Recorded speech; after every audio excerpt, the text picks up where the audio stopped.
Ce pourquoi ils sont là, nous allons le faire. Hein? Et c'est pour la dédicace de notre petite fille.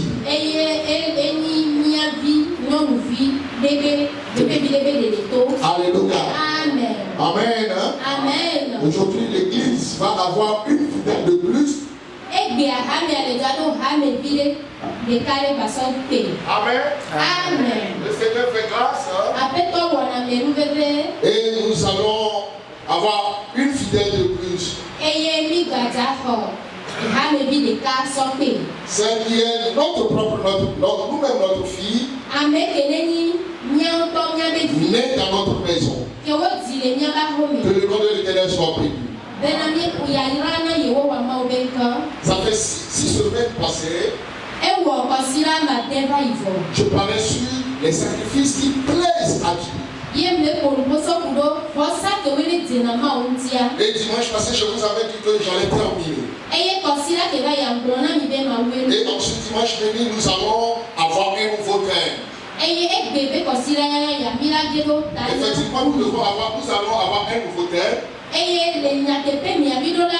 Mais lorsque je priais dans la semaine, je crois que c'était lundi soir, Dieu me disait, toi tu crois que tu as fini avec les sacrifices. Alors tous dans le livre de Nom, je vais juste donner le verset, mais je ne vais pas prêcher sur les sacrifices aujourd'hui. On ne sait pas dans les chapitre 29, le tout dernier verset, le verset 39. Ça, c'est une recommandation du Seigneur. Comme je vous disais, être chrétien, c'est pas avoir une Bible, c'est pas le fait d'aller dans une église, mais c'est la pratique de la parole et l'obéissance à la parole. Être chrétien est une mode de vie. Et si cette mode de vie, tu l'as pas, tu n'es pas chrétien, tu ne lui appartiens pas. Pour une première fois, j'ai découvert ceci dans la Bible de la part du Seigneur. J'ai parlé sur les sacrifices de soi, le sacrifice de son amour, le sacrifice de tout, de ton trésor. Le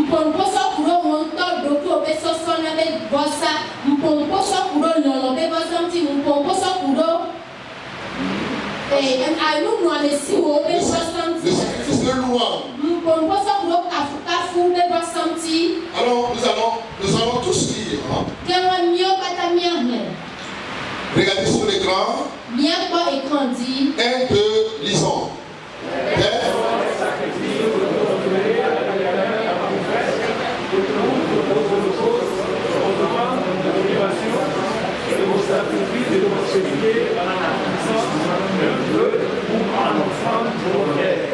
Alléluia. Amen. Donc, pas fini. J'ai trouvé qu'il y a aussi un sacrifice que Dieu a exigé. C'est le sacrifice de prospérité. Le sacrifice de prospérité. On n'est pas prospère par hasard. On n'est pas prospère par hasard. Il faut un sacrifice. Un sacrifice de soi. Un sacrifice dans le travail. Dans l'apprentissage. Oui, il faut un sacrifice. D'abnégation. Amen. Alléluia. Et de foi, il faut un sacrifice de prospérité. Amen. Amen. Je m'arrête là pour ça. Aujourd'hui, j'ai un nouveau thème pour nous. Et mon thème dit, du fumier, l'indigent sera relevé. Du fumier, l'indigent sera relevé. Et bien, l'épargnant, Amen. Alléluia. Amen. Du fumier, l'indigent sera relevé.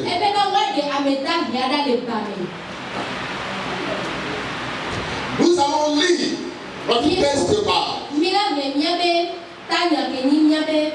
Dans le livre de 2 Samuel chapitre 9. Les 7 premiers versets. 7. 2 Samuel chapitre 9. Versets 1, 2, 3, 4, 5, 6. Et 16. Je lis, la Bible va nous aider. David dit, restez encore quelqu'un dans la maison de Saül pour que je lui fasse du bien à cause de Jonathan. Il y avait un serviteur dans la maison de Saul nommé Ziba que l'on fit venir auprès de David. Le roi lui dit, et dit Ziba, il répondit, ton serviteur. Le roi dit, y a-t-il plus personne dans la maison de Saul pour que juste envers lui de la bonté de Dieu? Et tu vas répondre au roi, il y a encore un fils de Jonathan perclus des pieds. Le roi lui dit, où est-il? Tu vas répondre, il est dans la maison de Maki, fils d'Amiel, à Lodébar. Le roi David l'envoya chercher dans la maison de Maki, fils d'Amiel, à Lodébar.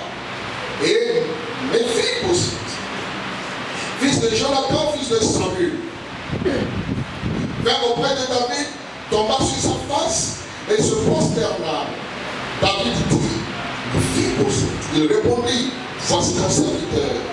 David lui dit, ne crains pas, car je veux te faire du bien à cause de Jonathan ton père. Je relis le verset 13. David lui dit, ne crains pas, car je veux te faire du bien à cause de Jonathan ton père. Je te rendrai toutes les terres de Saül ton père, et tu mangeras toujours à ma table. Parole du Seigneur. Amen. Amen. Amen. Ils ont rêvé. Eye David biabena le Amérique me kɔtɔɖe Saul ƒe me ne mave enu le Jonathan tawoa. Dɔla aɖe le Saul ƒe me si ŋkɔe nye Ziba eye woyɔe va David gbɔ eye fia la gblɔ nɛ bena woe nye Ziba. Eɖo ŋu bena wo dɔlae. Fia la biae bena le Amérique me gale Saul ƒe me ne mave enu abe Mawu ene oa. Ziba ɖo ŋu na fia la bena Jonathan vi ŋutsu ɖeka li, ame si ƒe atatu tete fia la gblɔ nɛ bena afi ka wole. Ziba ɖo ŋu na fia la bena kpɔɖa ele Amiel vi Makir ƒe me le Lodeba. Tete fia David ɖo ame ɖa woɖakplɔe vɛ tso Lodeba le Amiel vi Makir ƒe me. Eye esi Saul vi Jonathan ƒe vi Méphibosheth va David gbɔ la, etso mo anyi eye wòbɔbɔ. Tete David gblɔ bena Méphibosheth etɔ bena wò dɔlae nye esi. David gblɔ nɛ bena mègavɔ̃ o, elabena mave nu wò le fofowò Jonathan ta. Magagbugbɔ fofowò Saul ƒe agblewo katã na wò eye nàɖu nu le nye agbanu ɖa. Aƒetɔ la ƒe nyae. Amen. Le bien-aimé dans le Seigneur. Nous avons tous suivi et puis nous connaissons bien le texte. Lorsque David était roi, il s'est souvenu de quelqu'un qui lui avait fait du bien. Et cet homme fut le prince d'Israël. Et son nom était Jonathan. Jonathan est le fils aîné de Saül. Et la Bible déclare qu'il aimait David comme son propre âme. Mais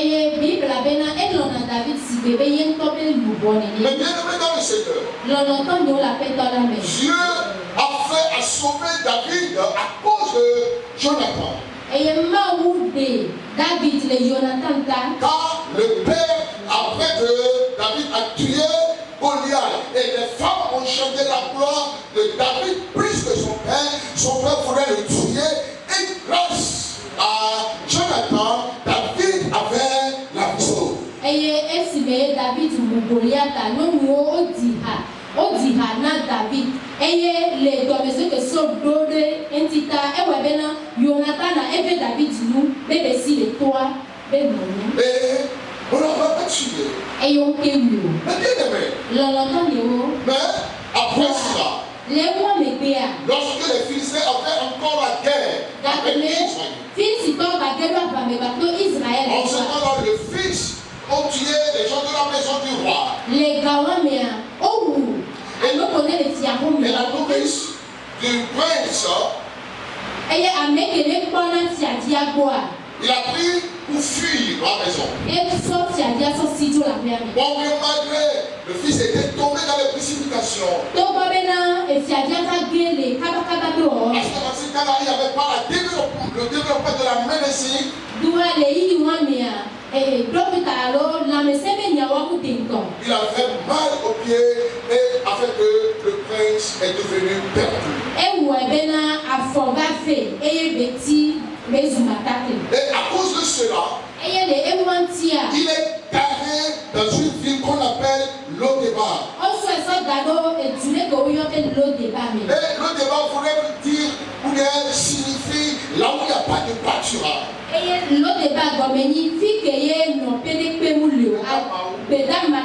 C'est un lieu désert. Là où il manque tout. Là où il y a la gorge serrée. La trêve et la gorge sèche. La foi disparaît.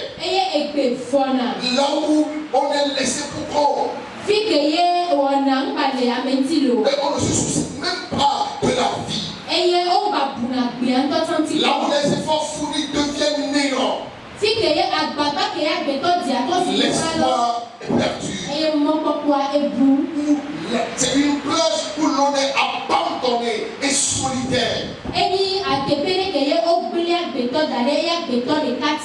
C'est un lieu où la vie n'est pas bonne à vivre. Et on peut dire, on ne vit pas à notre départ, mais on survit. Mais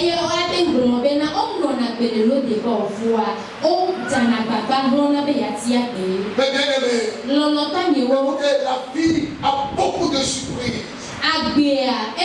Et cela fait que les circonstances de la vie, des fois, amènent les gens, poussent les gens à se carrer à l'autre débat. Vous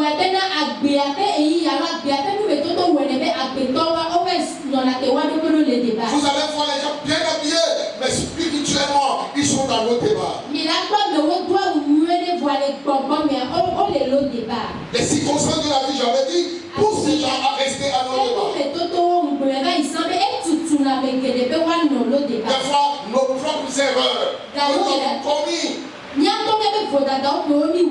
nous faire en sorte que nous nous retrouvions à nos débats. Ou soit les erreurs des parents des fois. Fait que, oui, nous pouvons. Très bien. Les erreurs des parents. Fait que, on se retrouve à nos débats. Là où personne ne peut nous aider, nous aider, nous finir, nous tendre la main. Quel que soit là où tu es sur la terre, il y a un espoir qui vient. Un message d'espoir qui vient. Dieu viendra à ton secours et va te délivrer de l'eau débat. Et tu viendras là où tu devais être. Mais bien aimé, pour nous sommes au plus de ce matin, et leur vie est carrée. Pour nous sommes découragés de venir.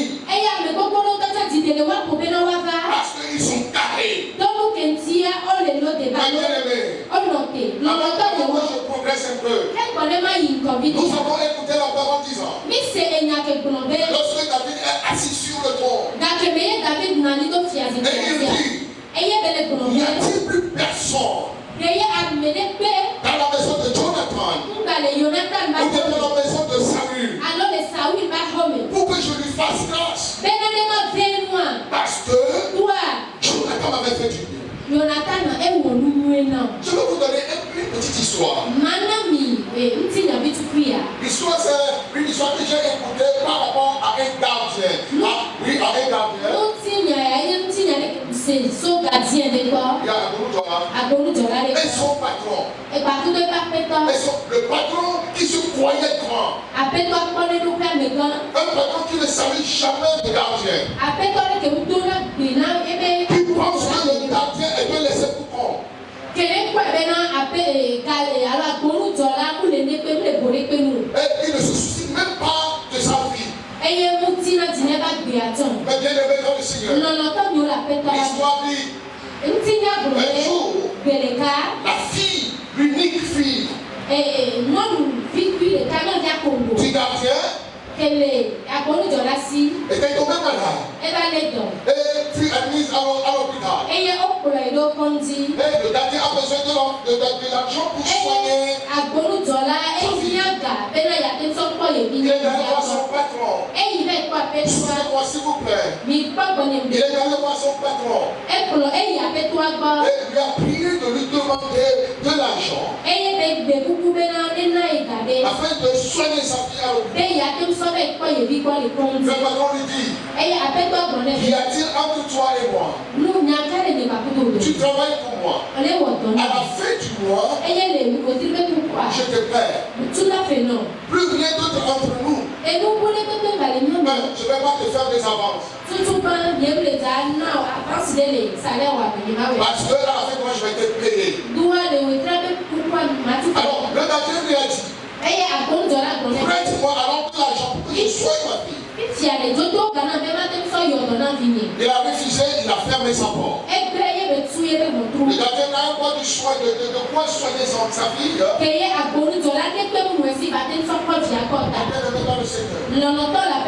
est allé à l'hôpital.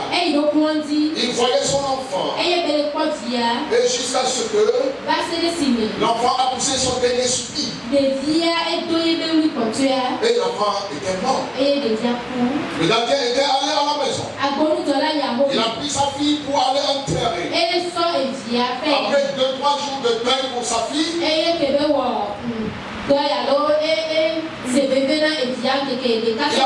repris le travail chez son patron.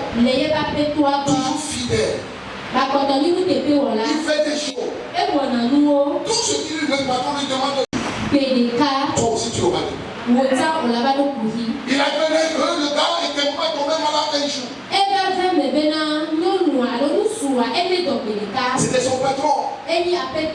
Tout le monde allait de gauche à droite. Mais il était malade. Et fut admis à l'hôpital. Et le docteur a dit qu'il a besoin d'une opération chirurgicale et il a besoin du sang.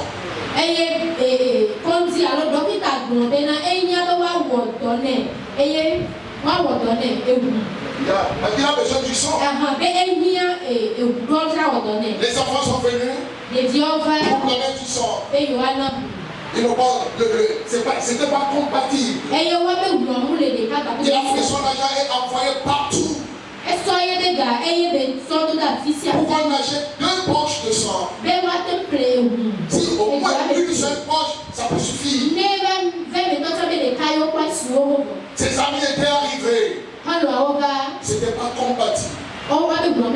Et sa femme est arrivée. C'était pas compatible. Pas fini. Le sang du gardien était compatible. Avec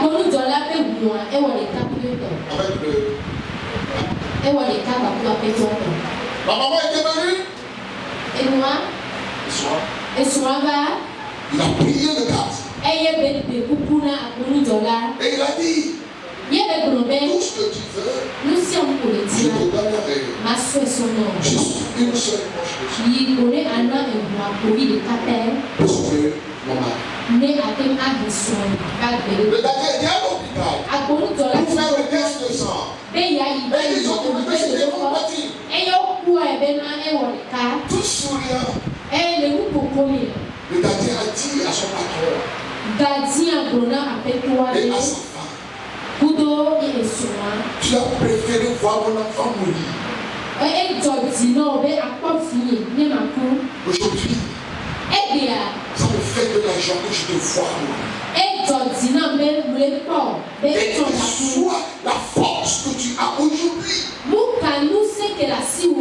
Sache que tu as besoin de quelqu'un. Qui que tu sois sur terre, tu as besoin d'un plus petit. Alors nous devons savoir faire les choses. Tu peux être le plus fort de la terre. Mais lorsque tu serais mort, tu as besoin de quelqu'un pour soulever ton cercueil. Alléluia. Amen. Aujourd'hui, il y a des gens qui sont à la position et croient que les autres sont priés. Ils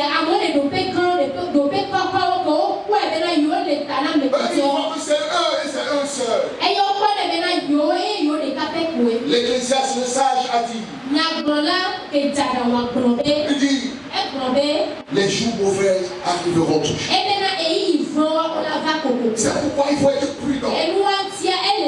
C'est pourquoi tu ne sais même pas aujourd'hui, les gens ne peuvent pas s'asseoir là où ils sont aujourd'hui à cause de celui qui est à gauche ou à droite, parce qu'ils ne sont pas de la même classe.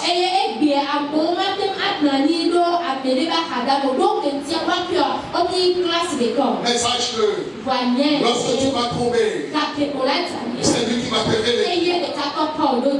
Il faut être sage pour faire. Il faut être intelligent. Mais bien aimé, lorsque David était faible, il ne fait rien. Jonathan l'a soutenu. Je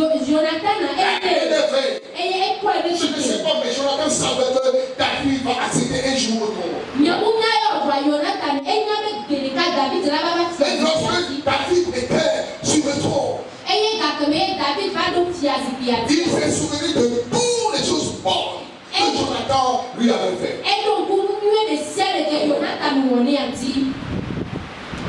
La toute première épée que David a pris par la main était l'épée de Jonathan.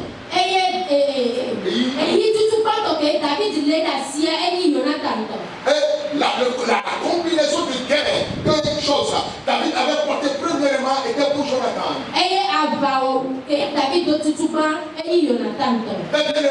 Alors, lorsque David était venu, il a dit pour Jonathan, je vais faire quelque chose à David, à Méphibosheth, ton fils. Parce que le père n'existe plus, le père ne vit plus. Et voici maintenant le fils. Et le fils était paralysé, sale. Et il ne sait même plus. Pour lui-même, Méphibosheth même s'est dit, il est comparable à un chien mort.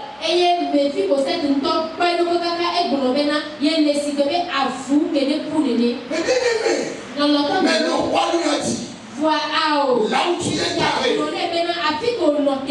je vais te prendre, je vais te laver, je vais te effaçonner, je vais mettre un nouveau habit sur toi, et tu seras comme le prince que Dieu a dit, et tu vas manger à la table du roi. Écoutez, lui hier, c'est dans le dépotoir qu'il mangeait. Mais bien aimé dans le Seigneur, le jour suivant, il va manger à la table du roi. Seul le Seigneur peut faire ça. Seul lui peut agir ainsi. Méphibosheth n'a rien fait pour mériter cette place. Mais Jonathan a fait comme Méphibosheth mange à la table du roi. Mais bien aimé, David a dit, y a-t-il encore quelqu'un pour que je lui fasse place comme Dieu? Je vous avais dit ici, Dieu intervient toujours dans nos vies. Mais il passe toujours par un homme. Alors, l'homme ne connaît jamais celui qui peut le délivrer demain. C'est pour cela qu'il faut faire très attention à ce que tu relates avec les gens, la relation avec les gens. Ceux qui sont désobéissants envers tout le monde. Ceux qui croient que c'est eux seuls. Écoutez, le jour avance. Le temps, c'est le temps. Le temps est le bête de toutes choses. Comme tu vois, la petite me dit, le temps est révélateur.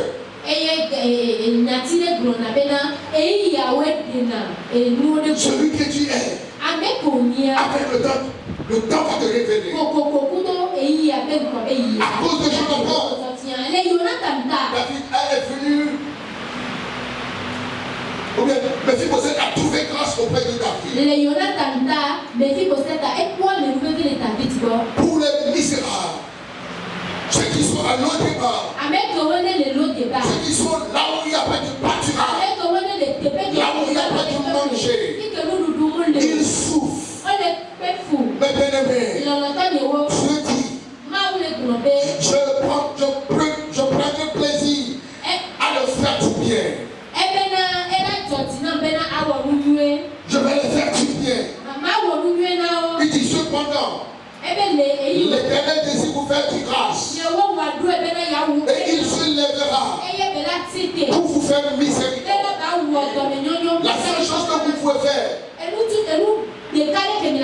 c'est de croire en lui. La Bible dit, il y a beaucoup qui croient en les hommes. Les gens pensent toujours que c'est lui ou que c'est elle là. Non, il ne faut jamais croire à un homme. Il ne faut jamais avoir confiance à un homme. Ayons toujours confiance en Dieu.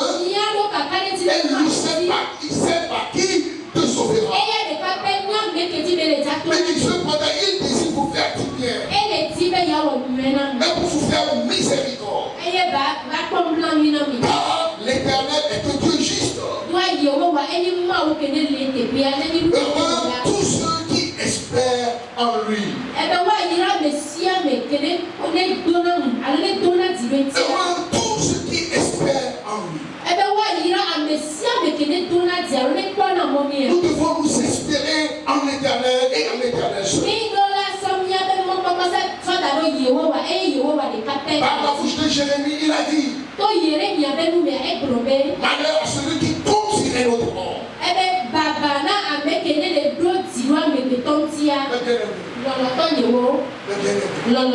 Espérons à l'Éternel.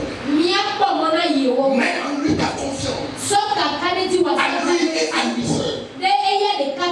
Et tu feras la grâce. Mais bien aimé, Mephibosheth a trouvé grâce à cause de Jonathan.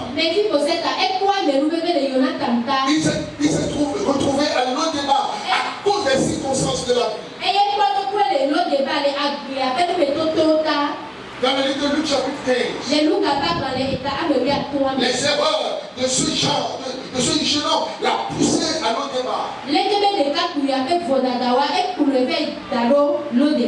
Dans le livre de Luc chapitre 15, vous savez, vous tous vous connaissez l'histoire de l'enfant prodige.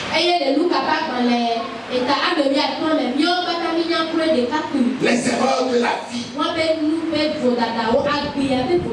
Les erreurs de la jeunesse. Ils sont pas forts. Plus intelligents que les parents.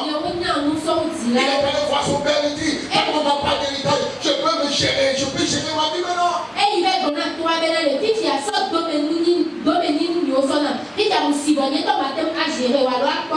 Tout père connaît bien son enfant. Le père ici connaît que son enfant ne peut pas se gérer. Il sait que l'enfant ne peut pas se gérer. Et tout ce que le père lui avait donné, le père savait qu'un nombre de jours viendra, l'enfant la reviendra à la maison.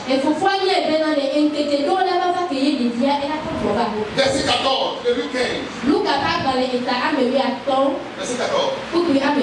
Il dit,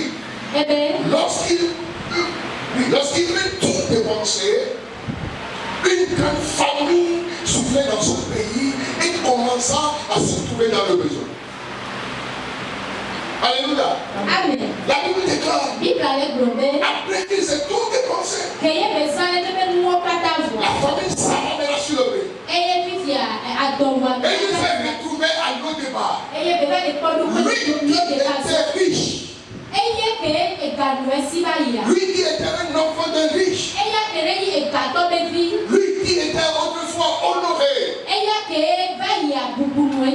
Il s'est retrouvé maintenant à Lo-Débar par ses propres erreurs.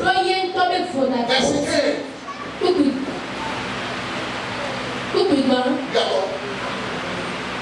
Il alla se mettre au service d'un habitant du pays qu'il l'envoya dans ses champs garder ses bêches. C'est où? C'est à Lo-Débar. Je ne sais pas. Les erreurs de la vie ont tout contré à rester aujourd'hui à Lo-Débar. Des propres faits, des propres actions. Et c'est là que les gens disent. Ils commencent par traiter les gens. C'est mon temps, c'est mon nom, c'est mon père, c'est mon grand-père qui en est la cause. Non, c'est des erreurs.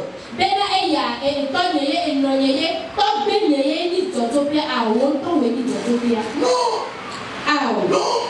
nous devons nous faire une introspection. Et voir là où nous avons fauté. Là où nous avons commis l'erreur.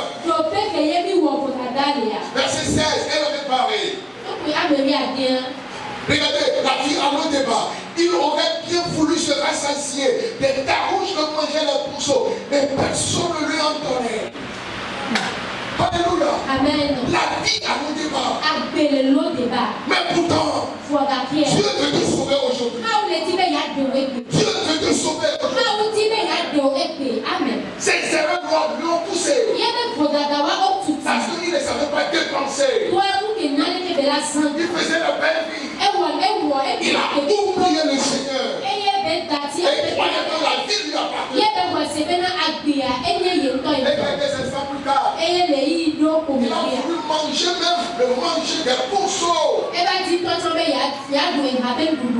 personne ne lui a entendu. Quelle vie.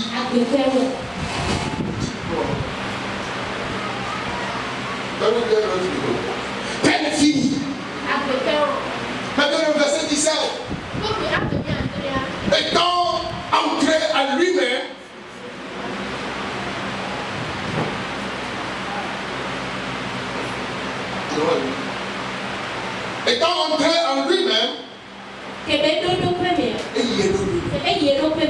il se dit, combien de mercenaires chez mon père ont du pain en abondance. Et moi ici, je meurs de faim. Dieu merci, il s'est entré en lui-même. Il a retrouvé ses erreurs. Et il a dit, combien de mercenaires dans la maison de mon père. Il y a aussi de ces enfants maintenant aimés. Je sais que quelqu'un parmi nous est dans le cas. Le papa a des biens. Et les serviteurs du père mangent bien. Mais à cause de sa vie à lui, il est dans le besoin. Il ne peut même pas aller chez son père. Pour lui demander. Nous devons changer. Ici, je meurs de faim. Le verset suivant dit, je me lèverai, j'irai vers mon père. Ça, c'est le bon sens. Vous qui prenez votre vie en main et qui, je n'ai besoin de personne. Orgueilleux de race. Il dit, je me lèverai. Et je vais vers mon père. Pour beaucoup d'entre nous, nous devons nous lever aujourd'hui. Et nous devons aller vers notre père. dire à notre Père que nous avons péché contre lui. Nous sommes revenus. Et maintenant, nous avons fait la résolution d'être obéissants. Mais bien aimé, il s'est souvenu que son Père éprouvait une repentie. La délivrance lui est accordée. Et il a retrouvé sa place dans sa famille. Mais bien aimé, vous voyez, les circonstances de la vie ont fait que le film s'était retrouvé à nos départ.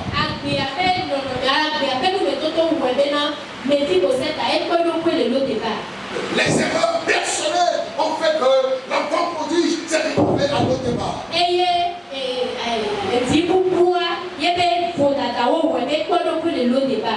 Pour finir ce matin, le cas de Jephthé dans Luc, non, Juge chapitre 11, verset 3. Luc, il y a Juge chapitre 11, verset 3. La Bible dit, Jephthé s'enfuit. Je vais vous donner le background. La Bible est bon. Nous allons lire verset 1. Vas-y. Verset 1. Jephthé, le Galatite, était un vaillant héros. Il était fils d'une femme prostituée et c'est Galaad qui avait engendré Jephthé. Alléluia. Amen. 2. La femme de Galaad lui avait enfanté des fils qui, devenus grands chasseurs, Jephthé, elle lui dit, tu ne resteras pas dans la maison de notre père, car tu es du peuple. Alléluia. Amen. Est-ce que Jephthé a commis une erreur de ne pas être à la maison de son père? Parce qu'en Israël, si ton papa n'était pas marié légalement à ta maman, tu es considéré comme un bâtard.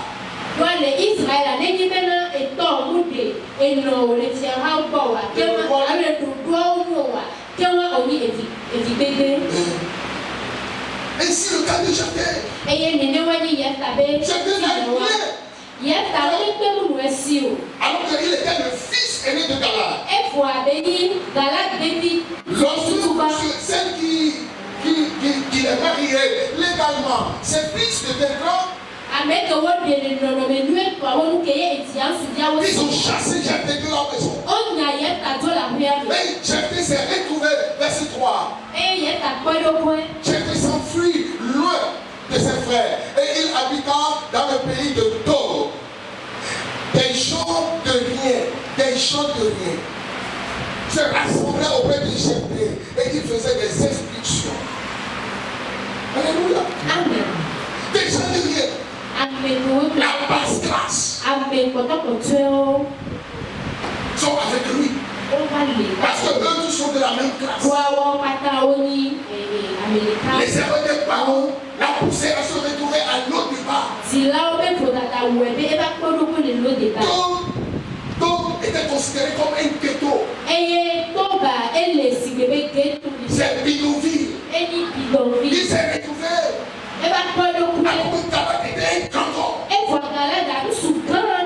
Mais bien aimé, la Bible nous a dit, Dieu décide vous faire du bien.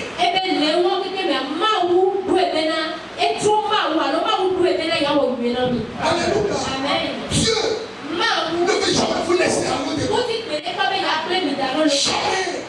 En ce mois de juin, au milieu de cette année, il va venir pour vous secourir. Il viendra pour vous délivrer. À moins que toi-même tu te dis, à moins que tu te dis, je ne serai plus ici. Je me lèverai et j'irai vers mon Père et je confesserai mes péchés et il aura pitié de moi. Il est si bon et il viendra au secours.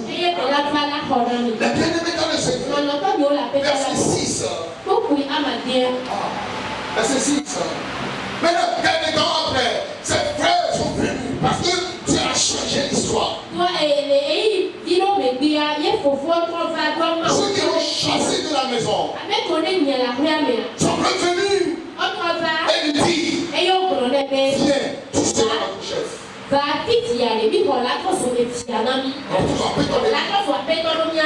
vais prophétiser sur quelqu'un ici.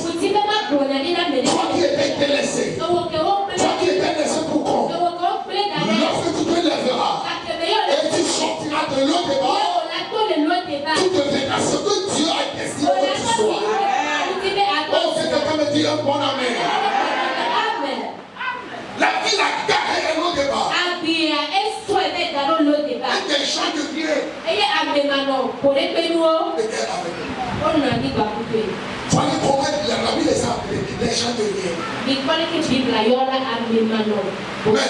Alors que la destinée prophétique de Jephthé n'est pas être à Tombe ni à l'eau débat, mais c'était un chef, c'était un roi.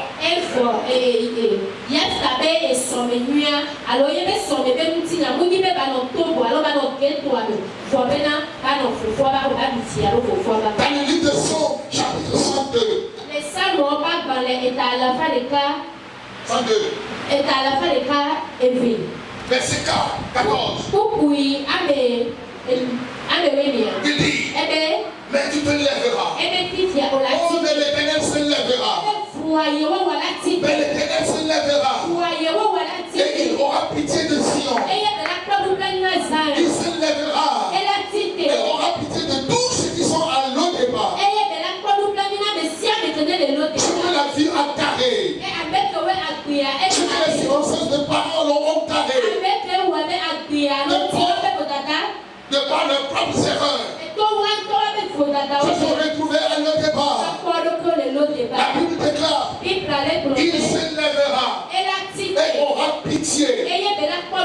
Car le temps d'avoir pitié, le temps fixé est à son père. Cela veut dire, ton séjour à l'eau débat a un délai.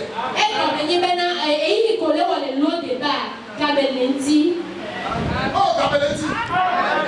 Ton séjour à l'eau débat a un temps. A un délai. Le temps fixé est à son père. Le temps fixé, quand tu dois sortir de ce célibat, de cette pauvreté, de cet entêtement, est à son père. Tout ce qui t'a carré à l'eau débat, le temps fixé est à son père. Pourquoi? Il se lèvera. Il aura pitié. Quand l'Éternel amena les captifs de Sion,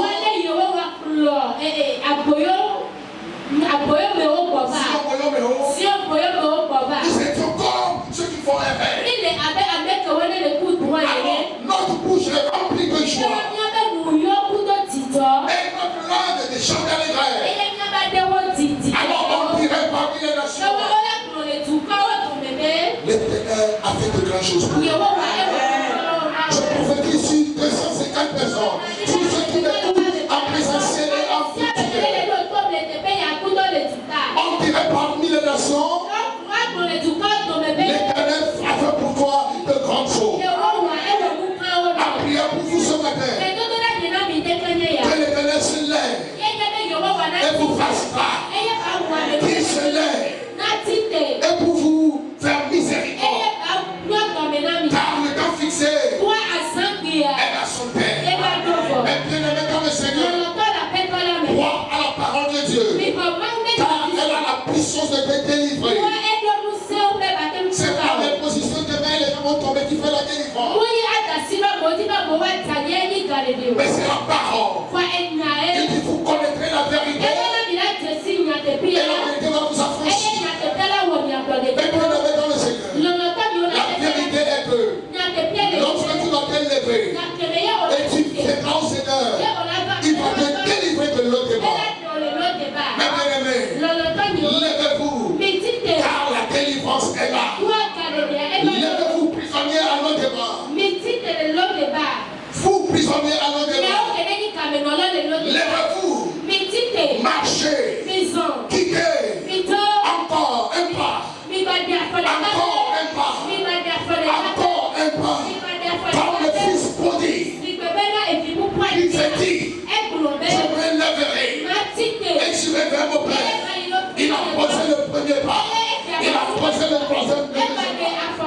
Le troisième pas, il s'est dit, je ne vais pas reculer, je vais sortir de l'au-delà.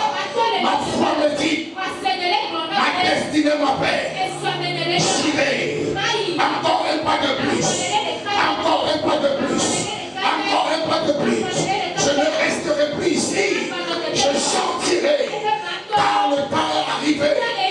Je sortirai de l'au-delà. Car la délivrance est là. Je sortirai de l'au-delà. Il faut une détermination. Je ne serai plus avec les gens de rien.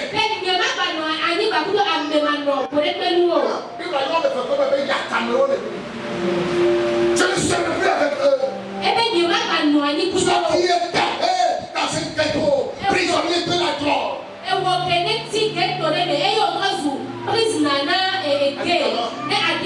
Sors, lève-toi, prends courage. Toi qui es prisonnier de la dette de mort. Lève-toi et sors. Toi qui es prisonnier du célibat. Lève-toi et sors. Ta destinée t'appelle. Ta destinée t'appelle. Ta destinée t'appelle. Ta destinée t'appelle. La grâce de Dieu te fera. Il viendra le contre tout. Il te délivrera. Car la parole dit, lui-même se lèvera. Et il aura pitié. Oh, sa grâce fera grâce. Sa grâce fera grâce. Sa grâce fera grâce. Sa grâce fera grâce. Sa grâce fera grâce. Sa grâce fera grâce. Sa grâce fera grâce. Vos enfants ne seront jamais à l'eau débat. Vos petits enfants ne seront jamais à l'eau débat.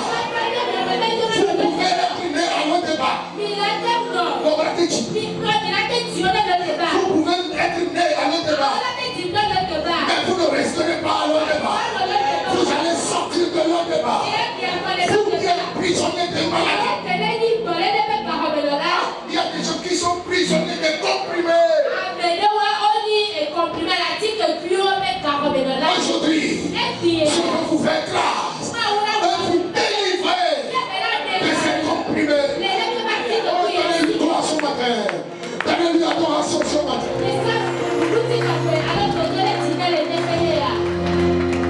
Il y a un chant qui dit,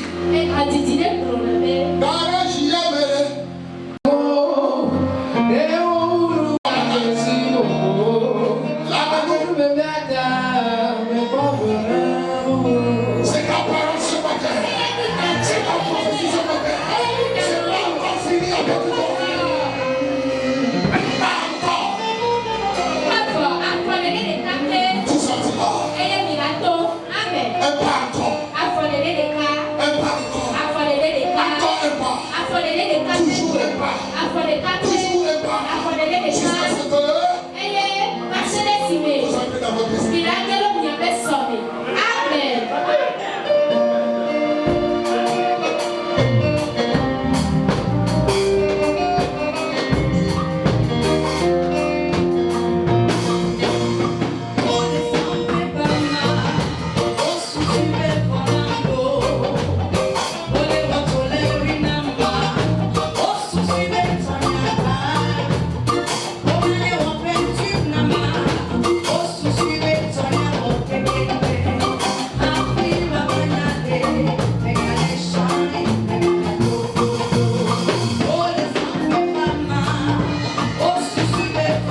Dans 2 minutes, nous allons prier. Juste 2 minutes. Lorsque le groupe musical va continuer par chanter, il n'y a pas de plus grand prophète que toi. Le message c'est ce que tu ce qui viendra sur toi. Ne me laisse pas prophétiser. Mais prophétise. Prophétise toi. C'est ta vie. Car tu sais là où tu es. Là où la vie t'a carré. Et c'est toi qui m'as élevé. Et tu m'as dit. Maintenant, je sors. Je sors. Mes enfants sortiront. Ils vont sortir. Ils ne seront plus là. Ils ne seront plus prisonniers.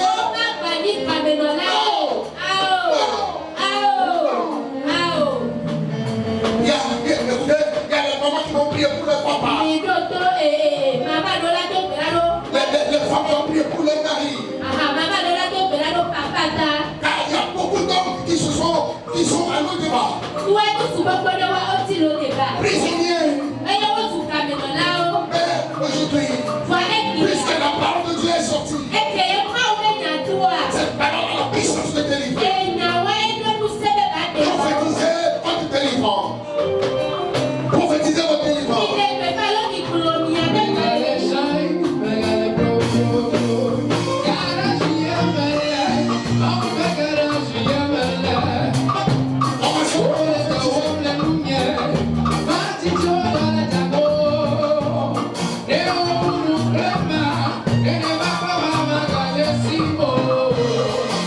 Amen.